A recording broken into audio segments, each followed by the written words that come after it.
شپږ بجې راوتلي وو او زموږ د امداد دپاره تقریبا 11 بجې امدادي خلک د بهر ضلعې نه راورسېدو.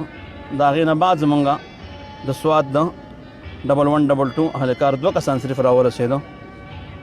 نو هغه 2 کسان ټیک دا چې هغوی به خپل وس کړي، خو شاید چې دا د دې وجې نه چې د زمونږ د سیاسي مشرانو دا خیالي یا د زمونږ د افسرانو دا خیالي صرف 2 کسان موږ په دې وجه رالېږلي چې دا د بلې ضلعې سړی د دلته د اوټ نشتي. نو د انسانیت قدر خو د اوټ نه زیات پکار دی.